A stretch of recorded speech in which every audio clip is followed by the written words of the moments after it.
Time for Media Watch here on France 24. For that, I'm joined by James Creedon here in the studio. Hi there, James. Good evening, Catherine. And we're going to be talking about this absolutely huge story that we're covering so much in the news as well, the conflict in Mali. That's right. Obviously, in any kind of conflict, images, communications are very important factors for the governments to consider. How is this being represented in the French media then? Well, there is a certain amount of analysis, for example, in L'Express magazine online, of the fact that we're not getting a lot of pictures of what's happening, apart from this sort of stuff, Rafale fighter jets taking off from Bamako airport and elsewhere. French soldiers, you also have British carriers bringing in supplies as well.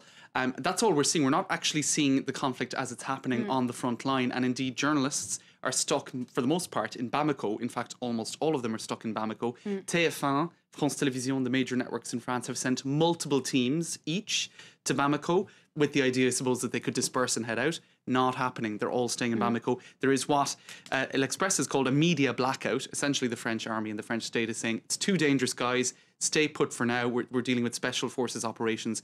It's not suitable or safe for journalists. But as the journalists have been saying, the head of France Télévisions News, Thierry Tullier, has said, look, you know, this can't go on for too long, because there is also an issue of the right to information, the right to be informed as to what is going on. And the journalists taking responsibility for their own security as well. Absolutely. So we'll see how long this goes on for. Over at TF1, they're saying, look, we would go for being embedded with the troops over having no pictures at all. But certainly this is an issue that is being criticised by some in the media. You also have a lot of, I suppose, spin, as you would expect with any conflict of this nature. You have François Hollande there speaking to his three ministers. That photo, one of many coming out from the Elysée in an attempt to show the president certainly in charge and being decisive. And you also have this picture of him at the Defence Committee on Saturday afternoon. And you can see there that he has his hand raised, with all the others taking note of what he's saying. Some at Europe 1 radio have made comparisons with this famous image from when Osama bin Laden was captured in May 2011. That was a White House official photograph.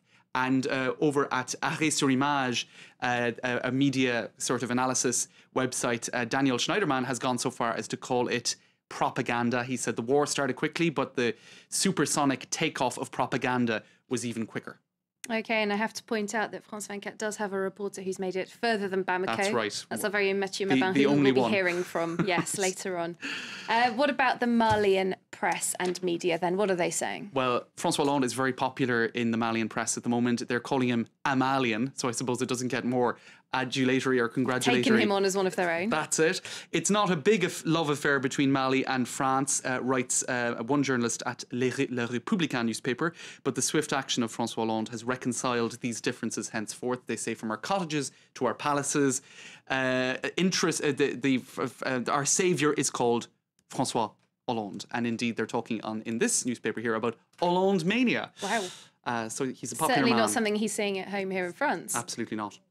Okay, well, there's also a counter-offensive online, French media and government websites that are being spammed. What's that all about? Well, if you take a look at these messages, Catherine, they're on the Le Monde Facebook page and across the web, really. Take your hands off Mali's Muslims, or we swear we will defend our brothers and we will make you pay back, in 3 languages, in Arabic and French as well.